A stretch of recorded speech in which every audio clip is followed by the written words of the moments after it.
제한 조치 연장에 관한 WTO 협상과 관련해서 필리핀의 경험을 여러분들과 함께 나눌 수 있게 되어서 매우 기쁘게 생각을 합니다.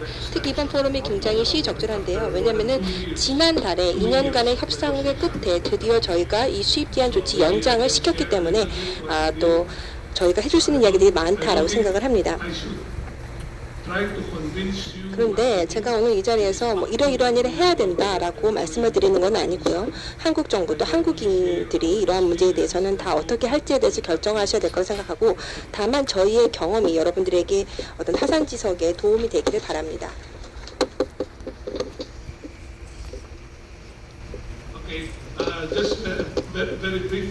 그렇다면 1995년으로 돌아가서 이야기를 진행해 보도록 하겠습니다. 그 당시에 우루과이 라운드 농업협정이 처음으로 도입이 되었었죠.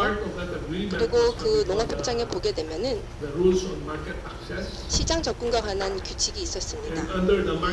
시장 접근에 관한 규칙 하에서요. WTO에 가입하는 모든 회원국들은 수입 제한 조치를 다 철폐를 해야만 했었습니다. 그리고 이 수입 제한 조치를 다 관세화로 전환을 시켰어야 됐었는데, 유일하게 예외가 되는 것이 이제 어떤 카테고리로 정해져 있었습니다. 그래서 필리핀하고 한국 같은 경우에는 쌀을 예외로 하겠다라고 선택을 했었죠. 하지만은 다른 모든 품목에 대해서는 QR이라고 하는 수입 제한 조치를 철폐해야만 됐었고, 이거를 이제 관세화로 전환을 시켜야만 했었습니다. 그리고 또한 이 관세라고 하는 것도 정해져 있어서 그것보다 더 높은 고유 관세를 적용을 할 수가 없었고, 또 이행 기간 동안에는 관세를 인하를 시켜서 2005년까지 지속적으로 관세를 인하시켜야 된다라고 하는 것이 있었고요. 그 다음에 비관세 조치에 대해서는 금지를 했었고, 그리고 저율 관세로 해서 최소한의 시장 접근 기회를 보장하도록 되어 있었습니다. 이게 이제 관세 할당 물량이라고도 불리고요. 의무 수입 물량이라고도 불리는 것이죠. 그러니까 보다 저율로 해서 의무 수입 물량에 대해서는 수입이 되도록 하고, 하지만 이 할당을 넘어서는 물량에 대해서는 고율 관세를 지불하도록 한 것입니다. 예, 그래서 이러한 시장 접근과 관련된, 즉 의무 수입 물량과 관련된 이러한 약정이 2005년도에 필리핀 같은 경우에는 이 WTO에 가입을 하게 되면서 발효가 되었습니다. 그래서 거의 모든 품목에 대해서 다 이 규정이 적용이 되었죠. 유일한 예외가 쌀이었습니다. 그러니까 뭐 낙농 유제품이라든지 뭐 소고기라든지 이런 것들이 과거에는 수입 제한의 어떤 그런 혜택을 봤었었는데, 필리핀이 WTO에 가입을 하게 되면서 이러한 수입 제한 조치가 다 철폐가 되었고, 그리고 관세만이 유일한 보호 조치의 역할을 할 수 있는 수단이 된 것입니다.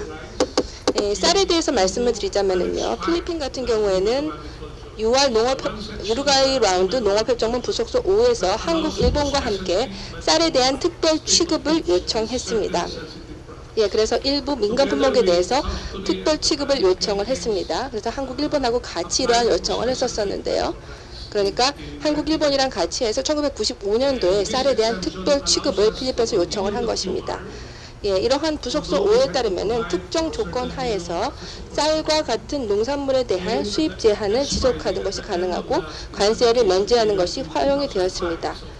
하지만은 이행 기간이 이제 2005년도까지였었죠. 그래서 1995년에서 2005년까지의 이행 기간 동안에 이 관세화로 전환을 해야 된다라고 하는 것이었습니다.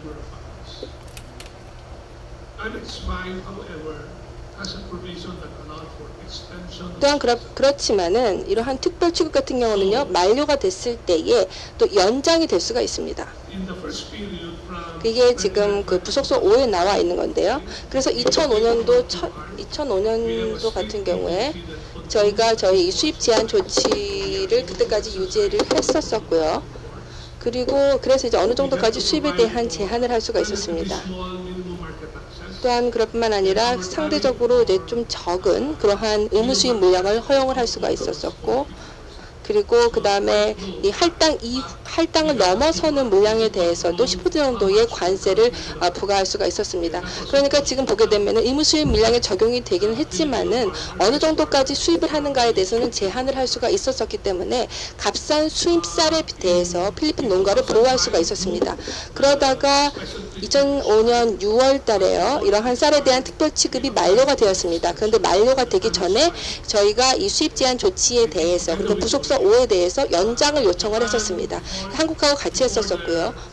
일본 같은 경우에는 2005년이 되기 전에 이 QR을 이제 관세화로 전환하겠다라고 결정을 했었습니다. 하지만 한국하고 필리핀은 그렇지 않았었죠. 그래서 연장을 요청을 했습니다. 그리고 나서 그래서 성공적으로 저희가 이 연장에 대해서 협상을 마무리 지을 수가 있었고, 하지만 이러한 연장을 성공을 시키기 위해서 의무 수입 물량을 늘려야만 했었고 더 큰 대가를 또 치러야만 됐었습니다. 예, 그래서 의무 수입 물량도요, 실제로 기존의 1차 이행 기간 동안보다도 거의 2배 가까이 늘어나게 되었습니다. 또 그럴 뿐 아니라 최초로 국가별 쿼타를 두어야만 했었는데요. 즉 다시 말씀을 드려서 의무 수입 물량 하에서 우리가 수입을 할 때 예를 들어서 뭐 태국 같은 경우에는 5,000톤의 그러한 국가별 할당량을 주는 겁니다. 그리고 의무 수입 물량 하에서 저희가 뭐 5만 톤 같은 경우는 반드시 태국에서 수입하도록 이렇게 국가별로 해서 할당량을 또 부여해야만 했었던 것입니다. 그런데 예를 들어서 태국의 어떤 농산가가 너무 비싸다라고 하게 될 경우에도요, 이 물량을 다른 나라에서 수입할 수가 없게 된다라는 것이죠. 그러니까 태국을 위해서 이 정도의 물량을 할당을 해주는 것입니다. 그래서 이것이 그렇지만 가격이 너무 높을 때는 저희가 다른 나라에서 수입을 할 수가 있었고, 그래서 이것이 한국과는 어떻게 보자면 좀 차이가 난다라고 하겠습니다. 또 그럴 뿐 아니라 저희가 다른 제품에 대해서도 양호를 해줘야만 됐었습니다. 예, 이거는 좀 굉장히 민감한 그런 품목에 대해서도 양호를 허락해야만 됐었는데요. 그래서 뭐 소고기라든지 이제 낙농 제품에 대해서도 양호를 허락해야만 했었습니다. 하지만 어쨌든 이 기간 동안에 실제로 우리한테 요청하는 것이 무엇인가, 즉 QR 연장과 관련해서 무엇이 요청받는가를 검토를 했었을 때 이것을 수용 가능하다라고 저희가 생각을 했고요. 그래서 이러한 양호에 대해서 받아들였습니다. 그러면서 2차 쌀에 대한 특별 취급 기간이 2012년 6월까지로 연장이 되었습니다. 그래서 2012년이 되었을 때요, 그러니까 1차 쌀에 대한 특별 취급 기간이 시행이 된 1995년 이래로 17년이 지났을 때이죠. 그때 다시 한번 이 수입 제한 조치에 대해서 연장을 또 신청을 했습니다. 그러니까 17년 전에 저희가 뭐 경쟁에 준비가 안 되어 있고 쌀은 굉장히 중요한 품목이기 때문에 특별 수입 제한 조치가 필요하다라고 했는데 17년이 지나서도 아직까지도 어떤 그 농업이 경쟁력을 갖추지 못하게 되면서 또다시 연장을 요구할 수밖에 없었습니다. 결국에는 뭐 그 분야와 관련해서 왜 여태까지 경쟁력이 없었냐 이런 거에 대해서 논의가 많았었지만 결국에는 연장을 하기로 결정을 했는데요. 왜냐하면 한국과 마찬가지로 필리핀에게 있어서도 이 쌀이라고 하는 것이 너무나 중요한 국민의 주식이기 때문입니다. 그래서 아침, 점심, 저녁, 심지어 간식으로도 쌀을 필리핀 국민들이 대다수 먹고요. 그것뿐만 아니라 또 쌀이라고 하는 것은 필리핀 농민의 주요 곡물이기 때문입니다. 그래서 필리핀 농가의 상당수가 쌀 농사를 지으면서 생활을 영위해 나가고 있는 것이죠. 그렇기 때문에 아주 저렴한 수입쌀이 들어오는 것을 허용하게 되면, 그래서 뭐 QR도 없이 갑자기 이러한 모든 것들을 허용을 하게 되고 40%의 관세만 적용하는 그런 보호 조치를 갖게 된다고 한다면 이 쌀이 엄청난 양으로 이제 물밀듯이 들어오게 될 것이고, 그렇기 때문에는 쌀 농가가 굉장히 큰 타격을 받을 수밖에 없게 되는 것이죠. 그래서 또 그럴 뿐만 아니라 2008년도에 우리가 봤었던 것처럼요. 쌀 수출국에서 쌀 수출을 안 하겠다라고 결정하게 되면 이것이 큰 식량 위기를 가져올 수가 있는 겁니다. 왜냐하면은 수입쌀로 인해서 쌀농가가 쌀농사를 포기했는데 그 시점에서 수출국에서 쌀 수출을 거부하게 되면은 이것이 굉장히 심각한 문제가 발생을 하게 되는 거죠. 그래서 이런 여러 가지 이유로 인해서 필리핀은 수입 제한 조치에 대한 연장을 요청을 했습니다.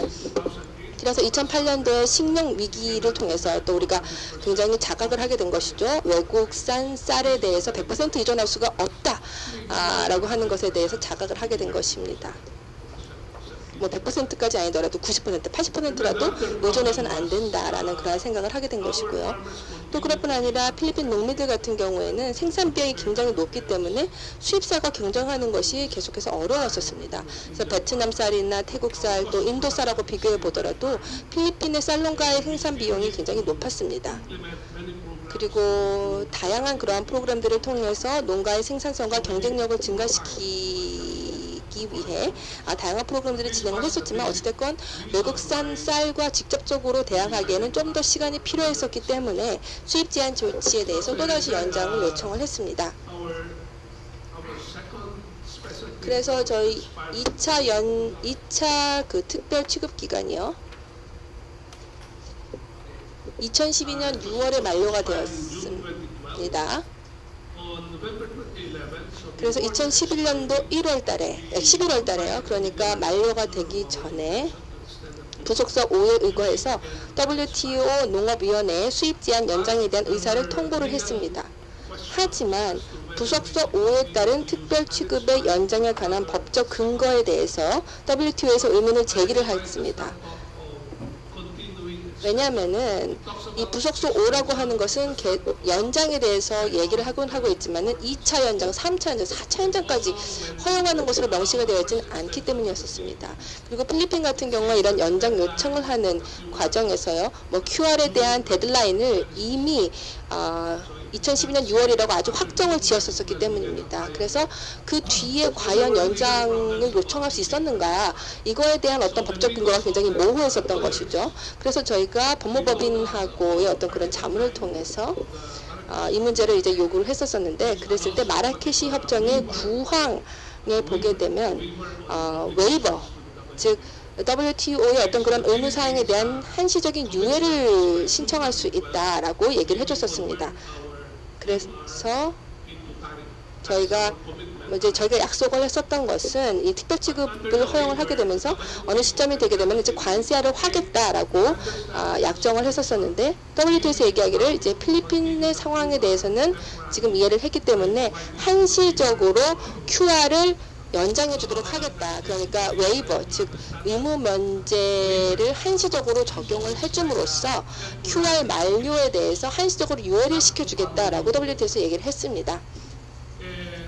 그러니까 약정을 이행하지 않더라도 임시적으로나마 그 유예 기간을 준 것이죠, WTO에서요. 그리고 나서 이제 농업위원회하고 같이 그래서 이 웨이버 관련해서 협상을 했었습니다. 그리고 이제 농업위원회뿐만 아니라 웨이버를 받기 위해서는요, WTO의 상품무역위원회 CTG하고도 또 협상을 해야만 했었습니다. 그래서 저희가 이 상품무역위원회하고 협상을 했고요. 또 그렇거나 쌀과 쌀 이외 품목에 대한 양화 협상을 9개 국가와 진행을 했습니다. 그래서 저희가 이런 웨이버가 적용이 되게 되면은 이거에 대해서 관심을 표하는, 즉 협상을 하고 싶어 한다라는 의사를 표하는 국가들이 있습니다. 그럼 그런 국가들하고 저희가 다 협상을 했어야 되는데요. 다행히도 그런 국가가 9국가밖에 없습니다. 저희 나라 같은 경우에는요. 그래서 9개 국가랑 같이 양화 협상을 진행을 했고요. 또 CTG와의 그런 협상을 할 때마다 저희가 계속해서 준비가 안 됐다 그런 얘기만 듣다가 마침내 지난달에 이 웨이버를 받게 되었습니다. 그래서 이 웨이버 같은 경우에는 2014년 6월에 WTO 상품무역이사회에서 승인이 되었고 2014년 7월에 WTO 총회에서 확정이 되게 됩니다.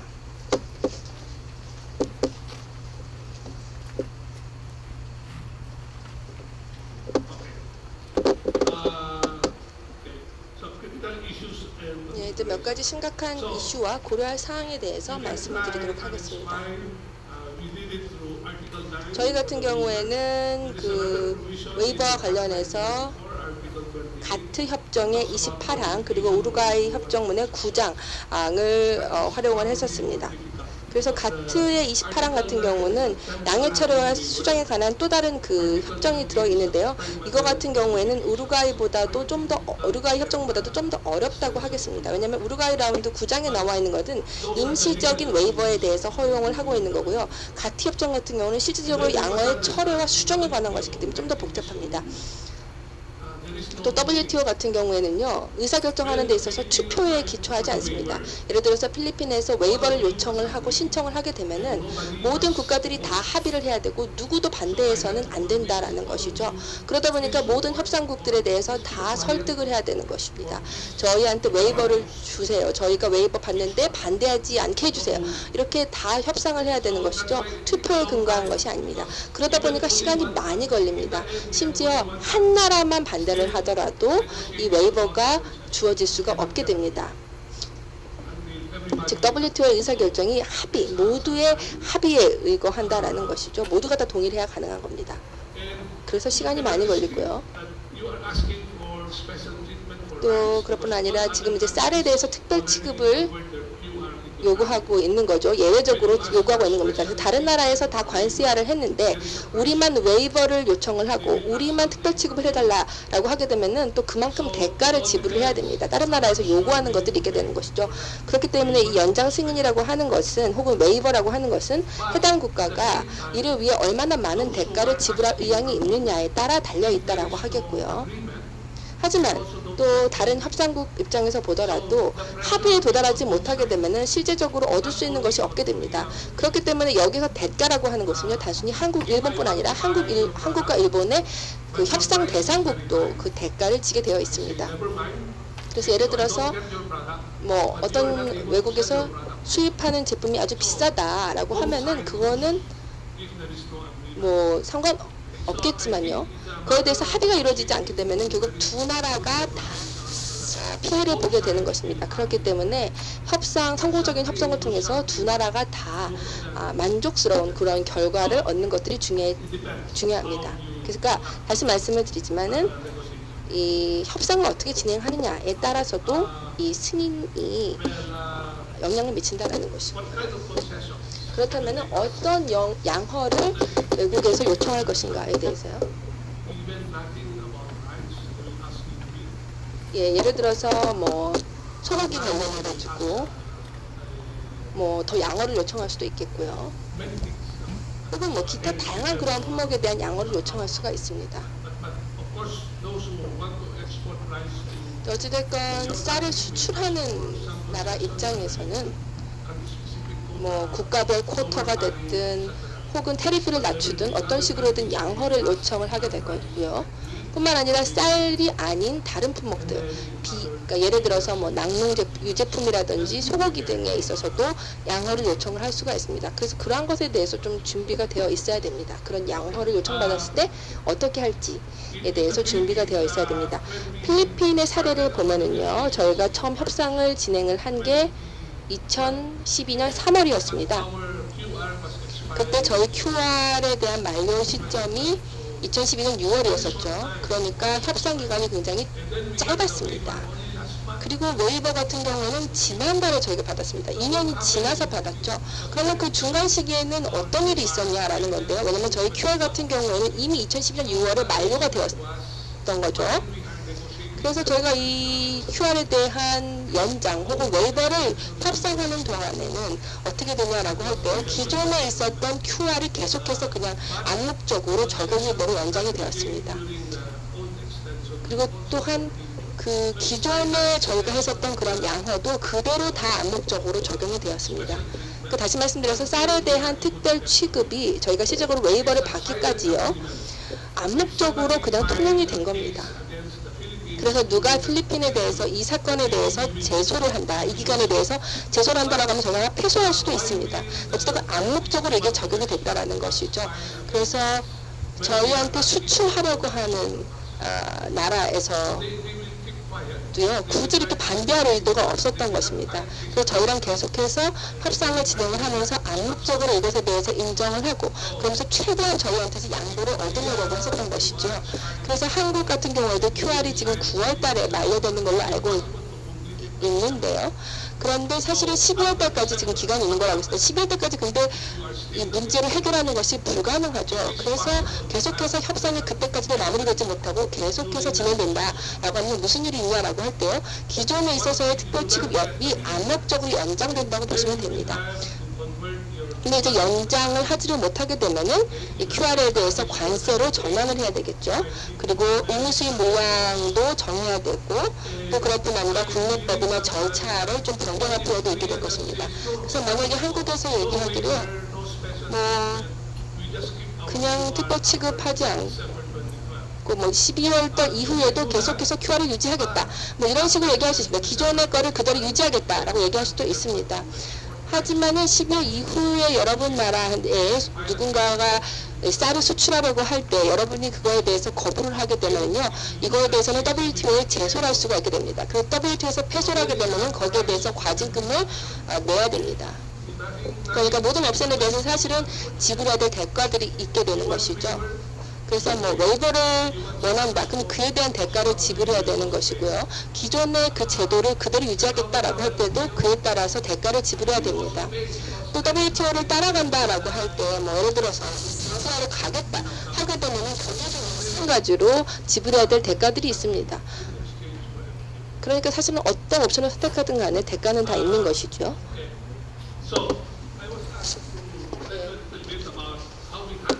그래서 우리가 어떻게 이러한 협상을 진행했는가에 대해서 좀 말해달라는 요청을 받았는데요.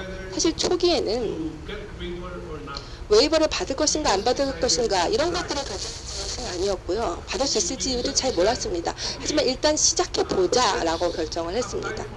그러니까 일단은 웨이버에 대해서 신청을 해보자 라고 얘기를 했고요. 그리고 웨이버를 신청했을 때 다른 나라들이 우리한테 뭘 요청할 것인지 한번 보자. 그리고 났을 때 그 대가를 정말 지불할 수 있는가 한번 보자라고 한 것입니다. 그래서 그 대가가 너무 크다라고 하게 되면은 그냥 관세화로 전환하겠다라고 밝히면 되는 것이고 그 대가가 괜찮게 되면은 웨이버를 진행하는 것이다. 이게 저희의 입장이었었습니다. 그래서 웨이버를 할 것이냐 안 것이냐는 사실은 나중에 결정을 못 지었었고 일단은 시도해보자 라고 하는 것이 저희의 입장이었었습니다. 그래서 이제 협상 패널이 만들어졌는데요. 초기부터 쌀 생산자 대표도 쌀 협상 패널에 포함이 되어 있었습니다. 그리고 바로 그 대표가 바로 저였었는데요. 사실 제가 깜짝 놀랐었습니다. 왜냐하면 협상 과정이라고 하는 것이 굉장히 비밀스러운 과정이고 정부들 사이에서만 이루어지는 것으로 알고 있었었는데 쌀 농민 대표도 이렇게 협상 패널에 참여해라 라고 정부에서 저한테 얘기를 해준 겁니다. 그래서 쌀 농가의 의견을 대변하라 라고 저한테 요청을 해준 거였죠. 그래서 저도 깜짝 놀랐었는데요. 한국에도 이런 시스템이 있는지는 잘 모르겠습니다.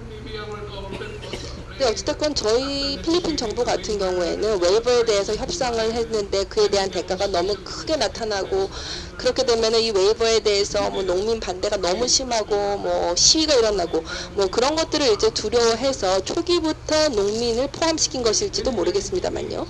어찌됐건 저희가 많은 그런 회의들을 진행을 했었습니다. 2년 반 동안 많은 내부 회의들을 진행을 했었습니다. 그래서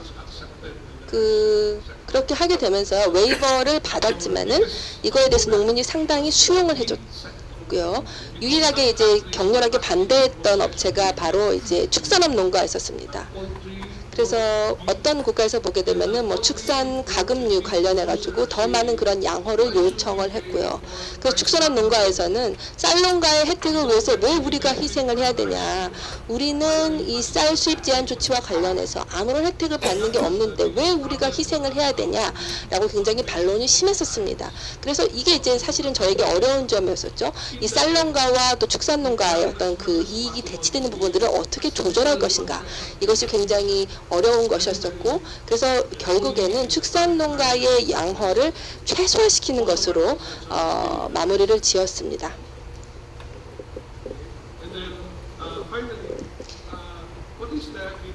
그리고 이제 한시적 유예 조직 웨이버가 나오고 나서 반응이 어땠는가를 보게 되니까요. 웨이버가 처음 허용이 되었을 때 그 신문지상의 보도를 보게 되면은 누구도 감히 커멘트를 하지를 못했습니다. 필리핀 같은 경우에 보면요, 지금 다른 쪽에 더 사람들의 관심이 많이 가 있죠. 뭐 밀수품이라든지, 뭐 정치적인 불안정성이라든지, 부패라든지 이러한 것들에 대한 사람들의 관심이 너무 많이 몰려 있기 때문에 이 쌀 협상과 관련된 성공은 그다지 큰 주목을 받지는 못했습니다. 그렇지만 전반적으로 농민들이 이러한 결과에 대해서 수용하는 분위기였었고요. 그러면서도 2017년이 되면은 그때가 이제 QR이 적용되는 마지막 계획이구나라는 것을 깨닫게 되었고요. 이제 준비를 진행해야겠다, 그런 자세들을 갖게 되었습니다. 그래서 2017년까지밖에 QR이 적용되지 않기 때문에 그 이후에 대해서 준비를 해야겠구나라고 이제 좀 농가가 생각을 하고 있습니다. 또 단순히 대량의 어떤 그런 수확을 하는 것뿐만이 아니라 농가의 어떤 경쟁력 향상을 위해서 3년 동안 어떻게 준비할 것인가에 대해서 고민하기 시작을 했습니다. 물론 3년의 기간이 굉장히 짧아서 이런 것들을 실질적으로 해내는데 불가능할 수도 있지만요. 하지만 필리핀 정부는 농민들에게 또 대책을 주기 위해서 많은 고민을 하고 있습니다. 그래서 마침내 2017년도에 QR이 철폐되게 되면